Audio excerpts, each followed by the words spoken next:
थोड़ा किया है, अभी आप इस गोरक्ष पीठ के नाथ संप्रदाय और पूर्वक्ष पीठ के इस राम मंदिर आंदोलन में सहभाग की भूमिका का हम सबको एक बार स्मरण दिलाएंगे। वो भी उपस्थित हैं, मैं उनका भी स्वागत अभिनंदन वंदन करता हूं। जनप्रतिनिधि के नाते हमारे बीच में श्री सूर्य प्रताप शाही जी, सुतन देव जी, यहाँ के महापौर और हमारे बीच में विधायकगण श्री रामचंद्र जी रुदौली के विधायक हैं, श्री अभय सिंह जी बगल में गोसाईगंज क्षेत्र है उसके विधायक हैं, और श्रीमान अमित सिंह जी जो इधर सोहावल बीकापुर क्षेत्र है उसके विधायक हैं, और जिला पंचायत अध्यक्ष श्रीमती रोली सिंह जी उपस्थित हैं। मैं उनका भी स्वागत अभिनंदन करता हूं, वंदन करता हूं। श्रीमान दिनेश जी और श्री गोपाल जी संघ के श्रेष्ठ वरिष्ठ प्रचारक हैं, इस मंच पर उपस्थित हैं, मैं उनका भी स्वागत अभिनंदन करता हूं। श्री वेद प्रकाश गुप्ता जी नगर के विधायक हैं और इस आंदोलन के साथ भी बहुत दिनों से जुड़े हैं, मैं उनका भी स्वागत वंदन अभिनंदन करता हूं। श्री गोपाल जी संघ के प्रचारक हैं, राम मंदिर निर्माण के साथ हमारे साथ कदम से कदम मिला करके काम कर रहे हैं, मैं उनका भी स्वागत अभिनंदन वंदन करता हूं। शेष समृद्ध मंच पर उपस्थित अन्य महानुभावों का स्वागत करते हुए मैं आह्वान करता हूं श्रीमान चंपत राय जी का कि माननीय मुख्यमंत्री जी का स्मृति चिन्ह भेंट करके अपने पूज्य संतों के साथ उनका स्वागत करें। सादर निवेदन।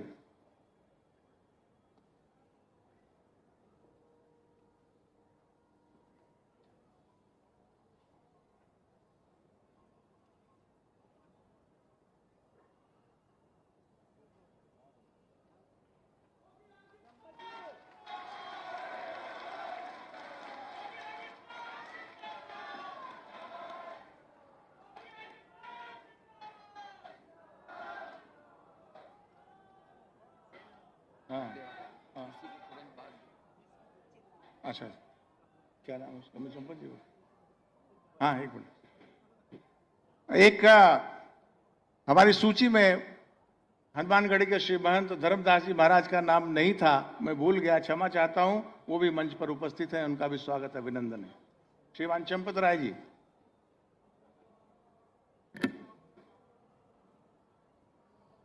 हमारे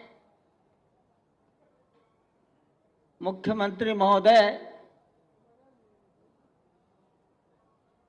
मंच पर उपस्थित महंत धर्मदास जी महाराज, निर्वाणी अखाड़ा हनुमानगढ़ी महंत दिनेंद्र दास जी महाराज, अयोध्या बैठक निर्मोही अखाड़ा के महंत, अन्य सभी उपस्थित सज्जन वृंद, जो मुझे बोलना था उसके पहले मैं एक छोटा सा विषय और रखता हूं। हमारे मंच पर एक बालक आया है। इस बालक की आयु 6 वर्ष है और ये पंजाब के पाकिस्तान बॉर्डर पर फाजिल्का जिला, फाजिल्का का अबोहर कस्बा, उस कस्बे से 14 नवंबर को इसने दौड़ लगाना प्रारंभ किया। लगभग 1200 किलोमीटर अयोध्या है। एक दिन में कभी 19 कभी 20 किलोमीटर दौड़ता हुआ ये बालक कल शाम को सरयू तट पर पहुंचा। इस बालक का नाम मोहब्बत है। इसके पिता बार्बर नाई हैं, बाल काटने का काम करते हैं। बालक और भी छोटी आयु से दौड़ने का शौकीन है। हमारे मन में, व्यक्तिगत मेरे मन में इच्छा हुई माननीय मुख्यमंत्री योगी आदित्यनाथ जी महाराज का आशीर्वाद उसको प्राप्त हो जाए, वो बालक सामने आए।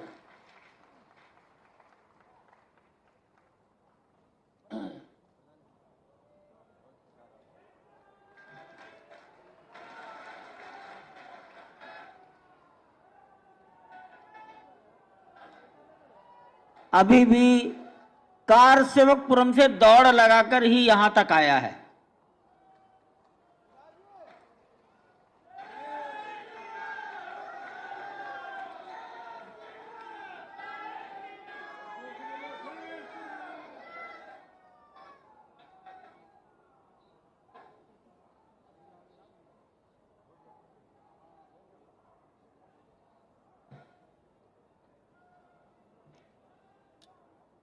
आसन ग्रहण करें।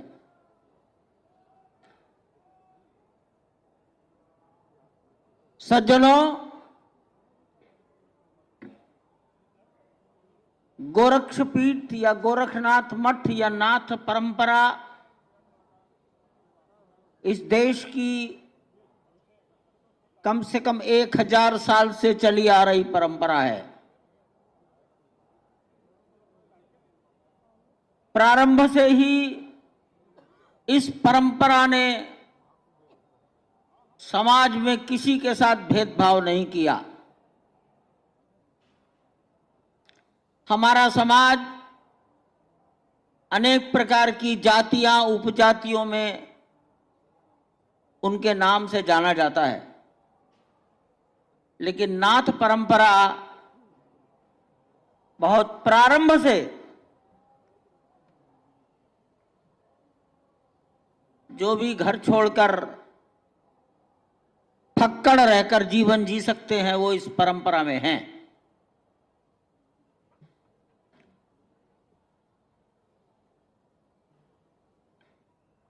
इनका काम क्या था? अखाड़ों का काम क्या था? तो ये था अपने जीवन मूल्यों की रक्षा, मठ मंदिरों की रक्षा, तीर्थों की रक्षा। समय समय पर यह कार्य संपन्न हुआ।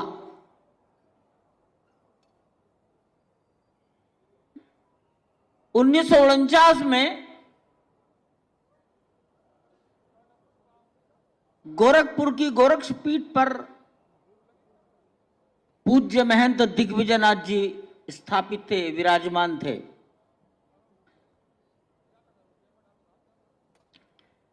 उन्होंने उस कठिन काल में दृढ़ रहकर समाज की रक्षा की। उसी काल में 22 दिसंबर 1949 की अर्धरात्रि को अयोध्या के कुछ हनुमानगढ़ी के बाबा अभिराम दास जी महाराज,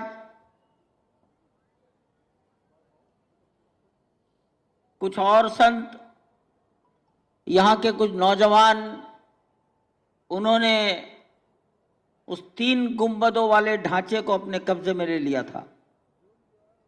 22 दिसंबर 1949। इसके पीछे एक नेतृत्व चाहिए, एक समर्थन चाहिए, संबल चाहिए। तो वो संबल था उस समय, उस काल में पूज्य महंत दिग्विजयनाथ जी महाराज का।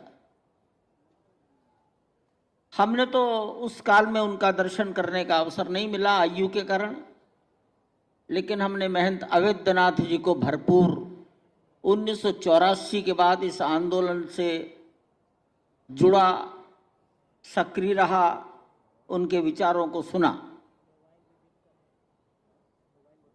एक तो प्रत्येक बैठक में वो आते थे, हर निर्णय में सक्रिय भूमिका निर्वाह करते थे। मैंने अनेक बार पूज्य महंत अवैधनाथ जी महाराज के मुखारविंद से सुना कि ये जब मैं आता हूं अयोध्या, 3 गुंबदों को देखता हूं तो मुझे लगता है किसी ने मेरे पिता की हत्या करके पिता की लाश पेड़ पर टांग दी है। लाठी लेकर नीचे खड़ा है, चुनौती दे रहा है, हिम्मत हो तो इस लाश को उतारकर अंतिम संस्कार कर लो। महंत अवैधनाथ जी महाराज कहा करते थे, 500 साल से लाश पेड़ पर टंगी है, ऐसी दर्द भरी दास्तान वो बोलते थे और हम जैसे नौजवान लड़के सुनते थे।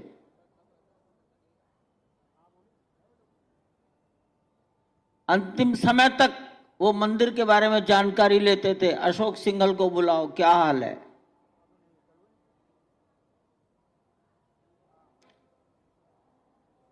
परंपराएं जब चलती रहती हैं तो एक पीढ़ी में आकर वो अपने जीवन का लक्ष्य प्राप्त कर लेती है। यही राम जन्मभूमि के साथ हुआ और यही गोरक्षपीठ के साथ हुआ। मेरे मन में, मैं अनिल जी, जब 2-4 लोग हम ट्रस्ट के बैठते हैं तो सहज मन में आता है, हमने सुना है कि पिता ही पुत्र के रूप में जन्म लेता है, तो शायद दिग्विजय नाथ जी ने ही योगी आदित्यनाथ जी के रूप में अवतार लिया है।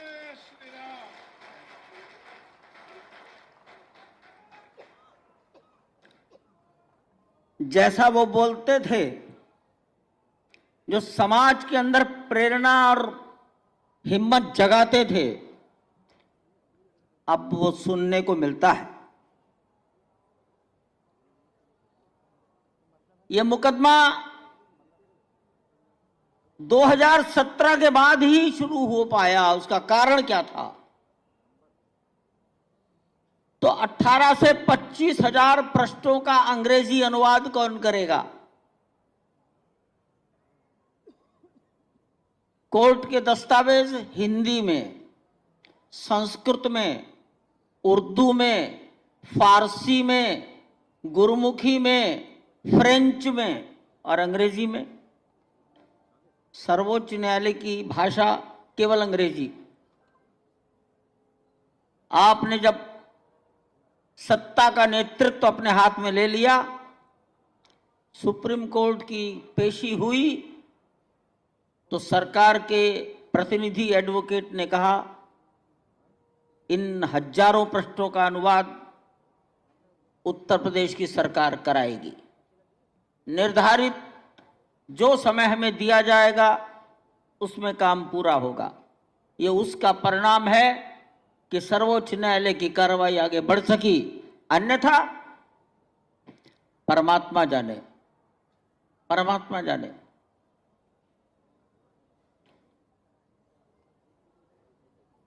मैं, ये तो पता लग ही गया कि हम चाहते हैं कि भारतीय कालगणना के अनुसार भारत में त्योहार होते हैं, तो प्राण प्रतिष्ठा का दिवस भी भारतीय कालगणना के अनुसार हो।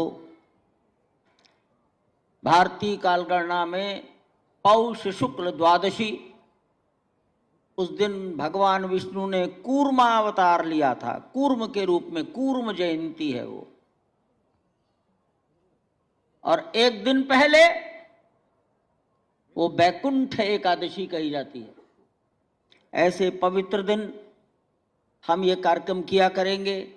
पहली बार सोचा है 3 दिवसीय कार्यक्रम, आपसे निवेदन किया, आपने स्वीकार किया। आपको ही मुख्य रूप से यहाँ पर अपनी भावनाओं का प्रकटीकरण करना है। समाज का हिम्मत, उत्साह बना रहे, निरंतर बना रहे, यह हम सबकी इच्छा है।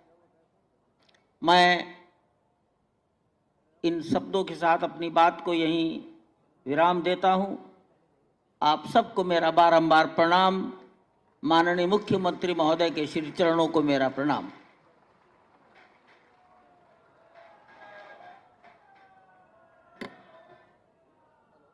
वो अवसर आ गया जिसके लिए आप सुबह से प्रतीक्षारत थे। आपके और माननीय मुख्यमंत्री जी के बीच बाधा न बनते हुए मैं सीधा माननीय मुख्यमंत्री से विनम्र अनुरोध करता हूं कि मंच पर आएं और अपनी वाणी से हमें कृतार्थ करें।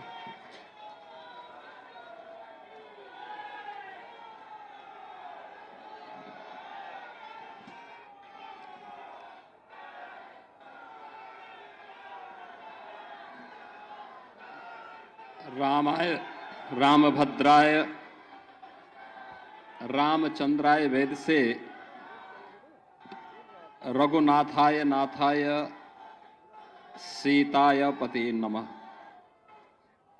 मेरे साथ बोलेंगे, बोलिए सीताराम भगवान की, सीताराम भगवान की, भक्त वत्सल भगवान की, हनुमान जी महाराज की, श्री हनुमान जी महाराज की, सरयू मैया की, सरयू मैया की, नमः पार्वती पतिये हर हर।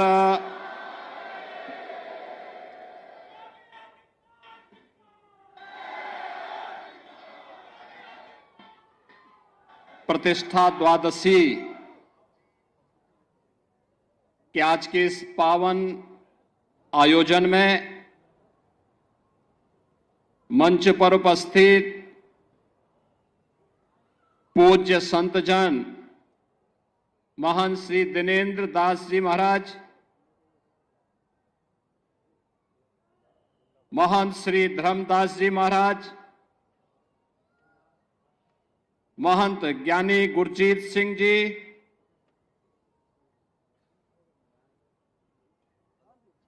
श्री राम जन्मभूमि तीर्थ क्षेत्र न्यास के महामंत्री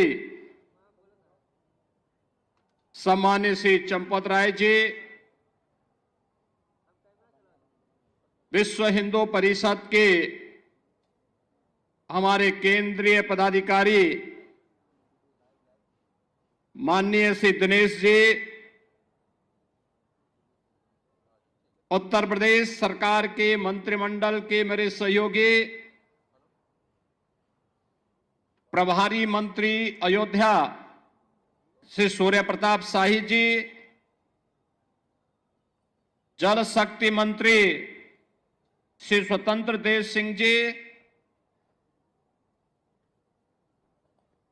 महापौर महंत गिरीशपति त्रिपाठी जी, जिला पंचायत अध्यक्ष श्रीमती रोली सिंह जी, माननीय विधायकगण श्री वेद प्रकाश गुप्ता जी, रामचंद्र यादव जी, अमित सिंह चौहान जी, अभय सिंह जी, उत्तर प्रदेश सरकार के सलाहकार श्री अवनीश अवस्थी जी, श्री राम जन्मभूमि तीर्थ क्षेत्र के सदस्य श्री अनिल मिश्र जी, गोपाल जी, तीर्थ क्षेत्र ट्रस्ट से जुड़े हुए सभी पदाधिकारीगण और भारी संख्या में प्रतिष्ठा द्वादशी के शुभ आयोजन के साक्षी बन रहे देश के कोने कोने से आए हुए सभी पूज्य संतजन, भक्तजन और उपस्थित बहन और भाइयों, मैं सबसे पहले आपको, पूरे प्रदेशवासियों को, पूरे देशवासियों को और हर राम भक्त को प्रतिष्ठा द्वादशी की हृदय से बधाई देता हूं। उन सबके प्रति, आप सबके प्रति अपनी मंगलमय शुभकामनाएं भी व्यक्त करता हूं। हिंदू पंचांग के अनुसार आज ही के दिन ठीक 1 वर्ष पहले देश के यशस्वी प्रधानमंत्री आदरणीय श्री नरेंद्र मोदी जी के कर कमलों से 500 वर्षों का इंतजार समाप्त करते हुए श्री राम जन्मभूमि पर प्रभु श्री राम लला का मूर्ति प्राण प्रतिष्ठा का कार्यक्रम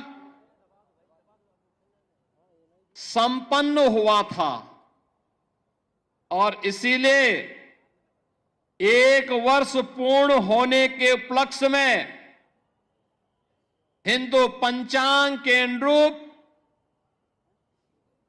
श्री राम जन्मभूमि तीर्थ क्षेत्र न्यास के द्वारा आज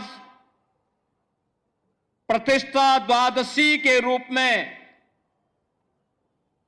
यानी पौष शुक्ल द्वादशी की इस पावन तिथि को आज प्रतिष्ठा द्वादशी के रूप में आयोजित करते हुए त्रिदिवसीय इस आयोजन का शुभारंभ किया गया है। स्वाभाविक रूप से 500 वर्षों का इतिहास और यह इंतजार, जिनकी दूरदर्शिता से संपन्न होकर के आज इस गौरव की अनुभूति हम सबको, हर राम भक्त को करा रही है, ऐसे देश के यशस्वी प्रधानमंत्री श्री नरेंद्र मोदी जी के प्रति सबसे पहले कृतज्ञता ज्ञापित करते हुए हम सब हृदय से आभार व्यक्त करते हैं।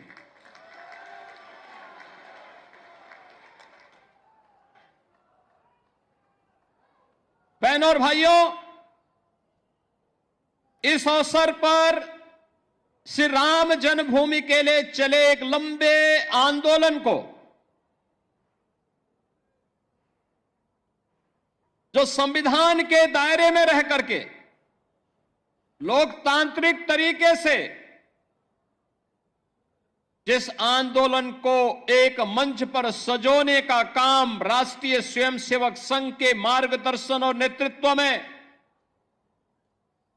सरदेव अशोक सिंघल जी ने आगे बढ़ाने का कार्य किया था, आज उनकी स्मृतियों को भी नमन करते हुए उन्हें मैं विनम्र श्रद्धांजलि अर्पित करता हूं। बहनों और भाइयों, यहां पर जो बात अभी माननीय चंपत जी कह रहे थे, 22 दिसंबर 1949 रामलला का अपनी जन्मभूमि में प्रकटीकरण होना, जो इस पूरी लड़ाई की पृष्ठभूमि को आगे बढ़ाता हुआ आज इन स्थितियों में पहुंचा कि हम 1 वर्ष की प्राण प्रतिष्ठा के कार्यकाल के उपरांत आज यहां पर एकत्र होकर के इस मंगल गान के साथ अभिभूत होकर के गौरव की अनुभूति कर रहे हैं। लेकिन इसके उपरांत भी अनेक ऐसी तिथियां आई जिन्होंने हर भारतवासी के सामने अग्नि परीक्षा के इस दौर से उसे ले जाते हुए न्याय संगत तरीके से मर्यादा के अनुसार धैर्य के अपनी अग्नि परीक्षा देते हुए हर भारतवासी गुजरा। लेकिन ध्येय सबका एक ही था, अयोध्या में श्री राम जन्मभूमि पर प्रभु रामलला का विराजमान हो, हर हाल में विराजमान हो। और इसके लिए इसका शुभारंभ होता है 9 नवंबर 2019 को, जब भारत की न्यायपालिका ने संवैधानिक तरीके से सर्वसम्मत से यह निर्णय सुनाया कि अयोध्या में जहां पर विवादित ढांचा था वह राम जन्मभूमि है और वहां पर एक ट्रस्ट गठित करते हुए प्रभु श्री रामलला के भव्य मंदिर के निर्माण का मार्ग प्रशस्त होना ही चाहिए। बहनों और भाइयों, यह कार्य संपन्न होने के उपरांत 5 अगस्त 2020 को इसी अयोध्या धाम में आकर के देश के यशस्वी प्रधानमंत्री श्री नरेंद्र मोदी जी ने आकर के प्रभु श्री राम लला के भव्य मंदिर के कार्यक्रम का शुभारंभ किया और उसके उपरांत 22 जनवरी 2024 अगर हिंदू पंचांग के अनुसार हम देखें तो पौष शुक्ल द्वादशी के दिन, आज ही के दिन, आदरणीय प्रधानमंत्री जी ने देश भर से आए हुए हर तबके के नेतृत्व वर्ग की उपस्थिति में, पूज्य संतों के सानिध्य में 500 वर्षों का इंतजार समाप्त करते हुए रामलला को उनकी जन्मभूमि में प्रतिष्ठित कराने का काम किया था। रामलला का प्राण प्रतिष्ठा का एक कार्यक्रम संपन्न होने के उपरांत लाखों की संख्या में श्रद्धालु जन अयोध्या धाम में पधार रहे हैं। एवरेज अयोध्या का प्रतिदिन अयोध्या में 1.5 से 2 लाख श्रद्धालुओं का आगमन अयोध्या धाम में हो रहा है। 1 से 1.5 लाख राम जन्मभूमि में दर्शन कर पाते हैं। बहुत सारे लोग अन्य धामों में दर्शन करते हुए कुछ इंतजार करते हैं, कुछ जाते हैं, फिर अन्य कार्यक्रमों के बाद फिर आयोजन में भागीदार बनते हैं। आज अयोध्या जिस रूप में हम सबके सामने है, आपने देखा होगा, यह अवसर हम सबके लिए किस रूप में आया। किसी ने सोचा था अयोध्या के बारे में? कोई सोचता था 1 वर्ष पहले, 5 वर्ष पहले, 10 वर्ष पहले कोई सोचता था कि हमारा अयोध्या दी इस रूप में इसका अधिकारी है, इसको यह अधिकार प्राप्त होना चाहिए। 2014 के पहले, 2017 के पहले इस अयोध्या में बिजली भी नहीं मिलती थी। 3 से 4 घंटे बामुश्किल बिजली। स्वच्छता की कोई कहीं अता पता नहीं था। राम जी की पेड़ी में वहीं पर सरयू जी का जल सड़ता रहता था। हजारों वर्ष पहले लंका पर विजय प्राप्त करने के उपरांत भगवान श्री राम पुष्पक विमान से अयोध्या धाम पधारे थे और हजारों वर्षों के बाद भी विज्ञान जब इतना प्रगति कर चुका है, तब भी अयोध्या में कोई एयरपोर्ट नहीं था जहां पर कोई फ्लाइट लैंड कर सके। लेकिन आज अयोध्या के पास अपना इंटरनेशनल एयरपोर्ट है। अयोध्या की सड़कें त्रेता युग का स्मरण करा रही हैं। 4 लेन 6 लेन की सड़कें, सरयू मैया के घाट पूरे देश को अपनी ओर आकर्षित करते हैं। राम जी की पेड़ी, अब सरयू जी का जल वहीं पे सड़ता नहीं है, बल्कि एक ओर से आता है, दूसरी ओर से वापस सरयू मैया में लौट करके श्रद्धालुओं को पुण्य का लाभ प्रदान कर रहा है। आज तो आप कहीं भी जाएंगे अयोध्या में, अयोध्या अयोध्या होने का एहसास कराता है। आज हमारी अयोध्या देश की पहली सोलर सिटी बन चुकी है। पहली सोलर सिटी, सूर्य वंश की राजधानी है, पहली सोलर सिटी अयोध्या बन चुकी है। ये जो बिजली यहां दिखती है ना, जलती है स्ट्रीट लाइट के रूप में घरों में, ये किसी थर्मल पावर स्टेशन से नहीं, किसी हाइड्रो पावर स्टेशन से नहीं, बल्कि सूर्य की रोशनी से जो ऊर्जा पैदा होती है उससे ये बिजली जलती है और उसी बिजली को पूरी अयोध्या उसी का उपयोग करता है। ये नई अयोध्या, नए भारत का नया उत्तर प्रदेश है, तो नए उत्तर प्रदेश की नई अयोध्या अपने तीर्थ होने के गौरव के साथ पूरे देश को अपने साथ जोड़ रही है। लेकिन क्या यह अचानक हो गया? एक दिन में हो गया? नहीं, इसके लिए एक लंबे संघर्ष को आगे बढ़ाना पड़ा था। जो मैंने पहले भी बताया, दर्जनों पीढ़ियां चली गई, एक ही कामना थी और वह थी अयोध्या में हम अपने प्रभु रामलला को विराजमान होता हुआ देख सके। सबकी एक ही तमन्ना थी,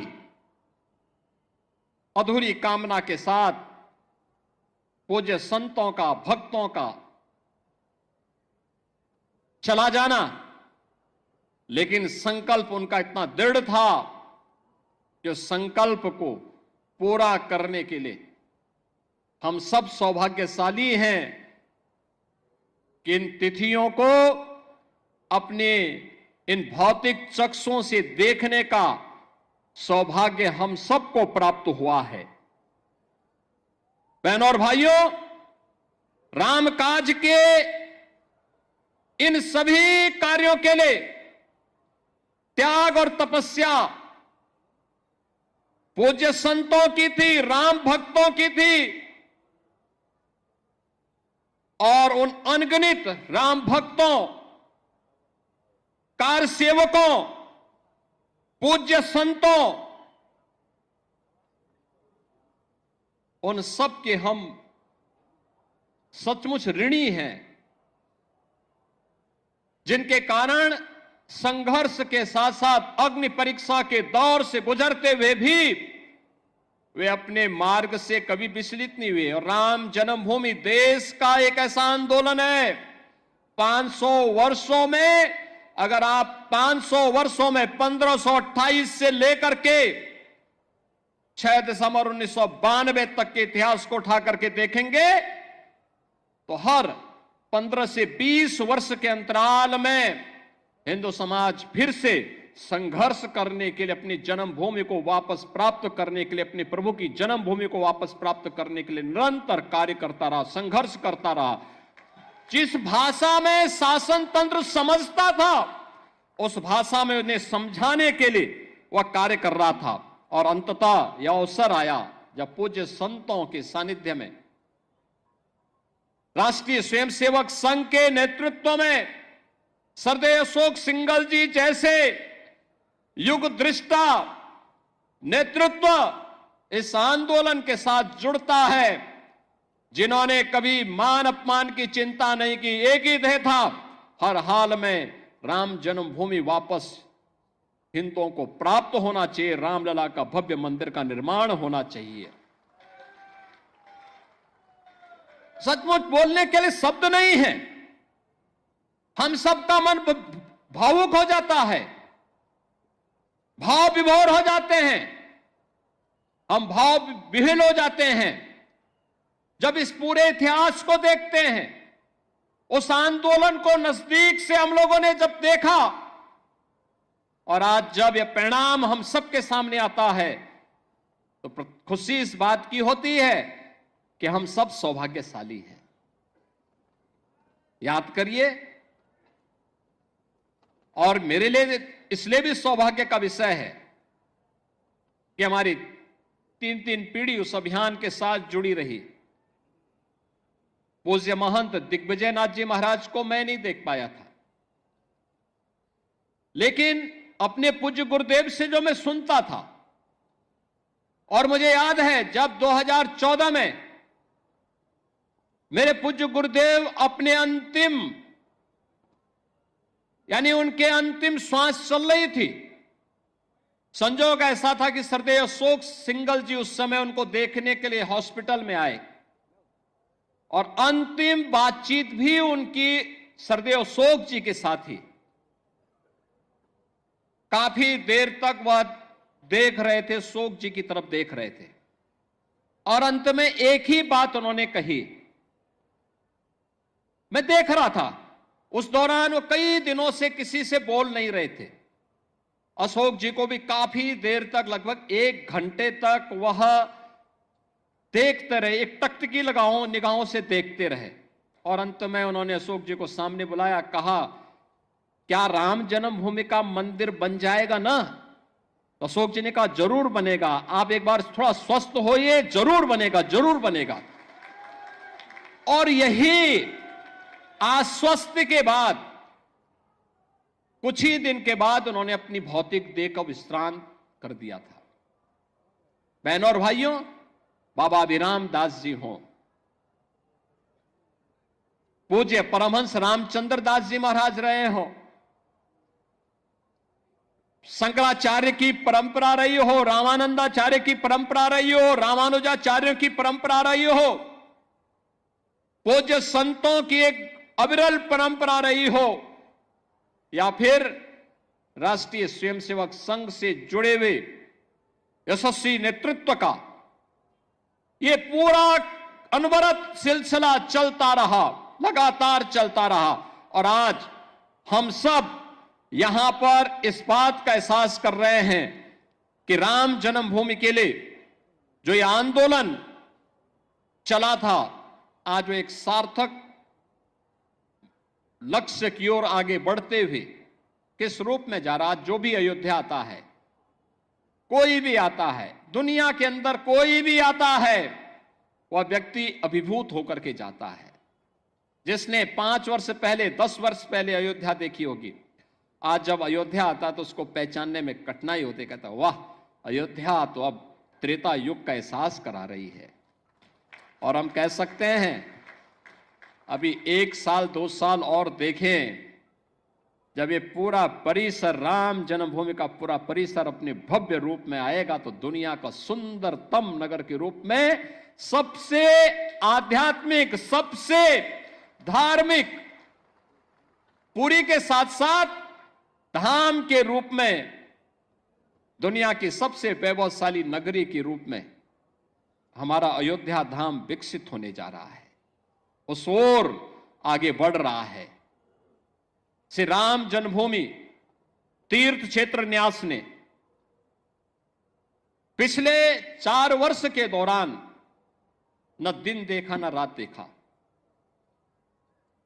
न धूप देखी, न बरसात देखी, सबकी परवाह, किसी की भी परवाह किए बगैर केवल एक ध्येय के साथ कि रामलला की प्राण प्रतिष्ठा के कार्यक्रम के साथ जुड़ने के साथ ही मंदिर को भव्य स्वरूप देकर के कोटि कोटि राम भक्तों के अनुरूप यहां पर उस प्रकार की व्यवस्था देना, और उसके लिए न्यास निरंतर निरंतर अहर्निश लग करके उसके लिए कार्य कर रहा है।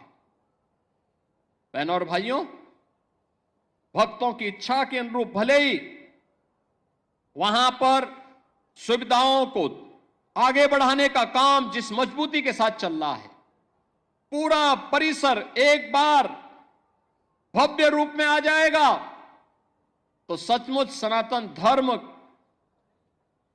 के धार्मिक स्थलों को किस रूप में भव्य होना चाहिए, वह दृश्य श्री राम जन्मभूमि का यह भव्य मंदिर सनातन धर्म के सभी स्थलों के लिए एक नई प्रेरणा का केंद्र बिंदु बनने वाला है।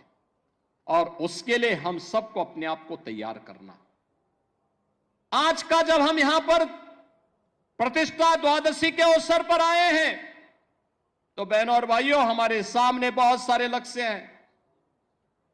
एक चीज हम सबको इस बारे में ध्यान रखना होगा, और वह इस बात को लेकर के रखना होगा कि किन कारणों से, वे कौन सी परिस्थितियां थी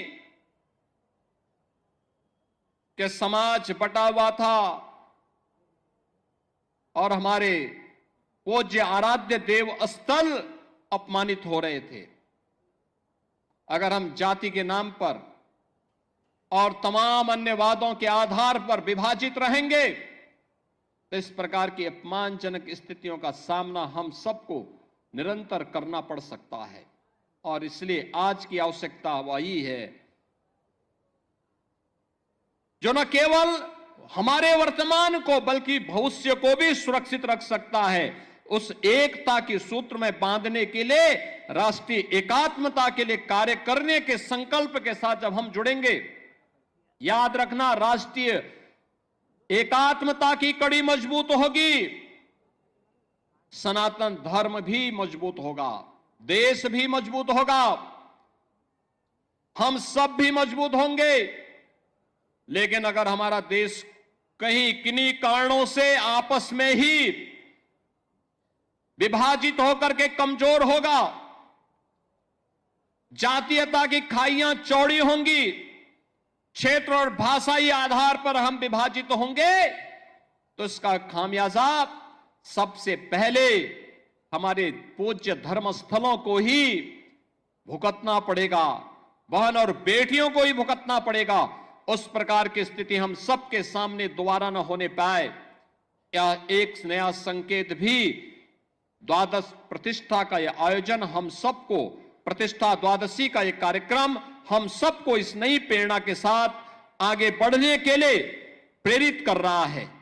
और इस अवसर पर मैं आप सबसे यही आह्वान करूंगा, मैं एक यही आह्वान करूंगा कि प्रतिष्ठा द्वादशी हम सबको राष्ट्रीय एकात्मता को मजबूती प्रदान करने के लिए आह्वान कर रही है। और प्रधानमंत्री मोदी जी ने प्राण प्रतिष्ठा समारोह के दिन, आज के ठीक 1 वर्ष पहले, देशवासियों से यही आह्वान किया था कि राम तो हमारे लिए राष्ट्र के प्रतीक हैं, राम है तो राष्ट्र है और राष्ट्र है तो राम है। दोनों को अलग करके नहीं देखा जा सकता है, दोनों एक दूसरे के पूरक हैं। उत्तर से दक्षिण तक, पूरब से पश्चिम तक,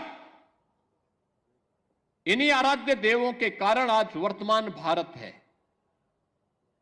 और इस नए भारत को आज जिस दिशा में प्रधानमंत्री मोदी जी के नेतृत्व में आज आगे बढ़ाया जा रहा है, इसके लिए हम सबकी जिम्मेदारी बनती है कि हम सब उस अभियान का हिस्सा बने, उस अभियान का हिस्सा बने। याद रखना, सत्य को अधिक दिनों तक कोई धुंधला करके नहीं रख सकता है। सत्य एक दिन सबके सामने उजागर होगा और सत्य का उजागर होना ही अयोध्या में राम जन्मभूमि पर प्रभु रामलला के भव्य मंदिर के निर्माण के रूप में हम सबके सामने सत्य के रूप में देश और दुनिया देख रही है। राम जन्मभूमि में प्रभु राम का यह भव्य मंदिर का निर्माण दुनिया में दबी कुचली सभ्यता और संस्कृति के लिए एक नया संदेश भी है। लोकतांत्रिक तरीके से, संविधान सम्मत तरीके से वे अपने अधिकार लिए जा सकते हैं। यह अधिकार अयोध्या में राम जन्मभूमि के लिए हुए अनगिनत बलिदान और उन सब मूल्यों के साथ अग्नि परीक्षा के दौर से बार बार गुजरने के बावजूद भी अपना धैर्य न खोना इस अभियान का हिस्सा रहा है। हम सब निरंतर इस पथ के अनुगामी बनेंगे, इस विश्वास के साथ। परसों से प्रयागराज की धरती पर महाकुंभ का भी आयोजन होने जा रहा है और प्रयागराज में भी जैसी सुविधा अयोध्या धाम में है, ऐसी भव्य सुविधा प्रयागराज में भी सबको प्राप्त होने वाली है।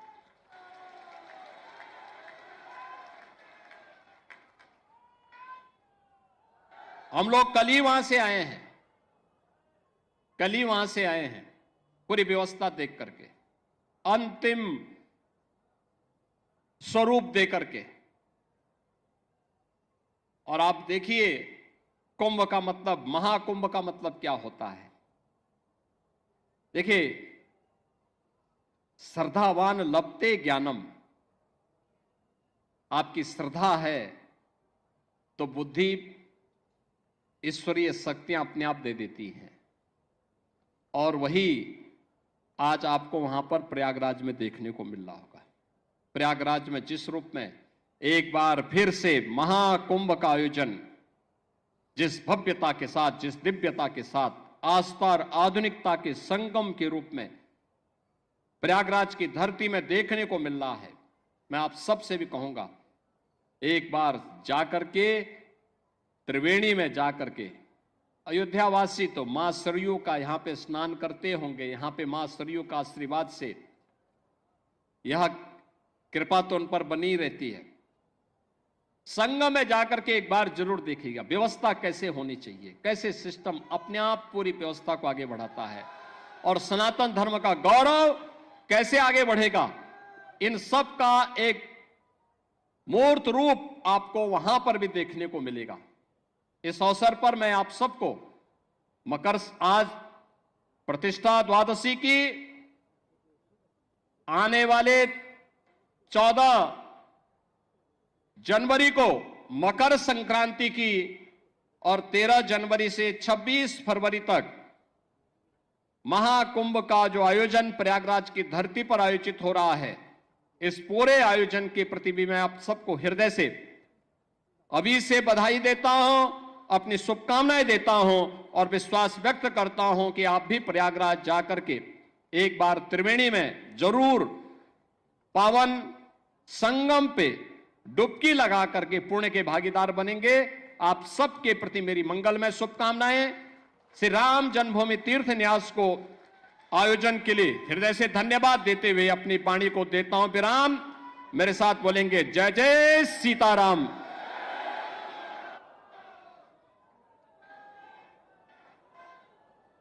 आपका आभार माननीय मुख्यमंत्री जी। अब मैं व्यवस्थापक श्री राम जन्मभूमि मंदिर गोपाल जी का आह्वान करता हूं कि वो मंच पर आएं और अतिथियों के प्रति धन्यवाद ज्ञापित करें। गोपाल जी। प्रतिष्ठा द्वादशी के शुभ अवसर पर अपने व्यस्तमय कार्यक्रम के बीच में समय देकर इस 3 दिन के आयोजन का शुभारंभ करने वाले माननीय उत्तर प्रदेश के माननीय मुख्यमंत्री पूज्य योगी आदित्यनाथ जी का हृदयपूर्वक धन्यवाद देता हूं। आप बार बार अयोध्या आते हैं,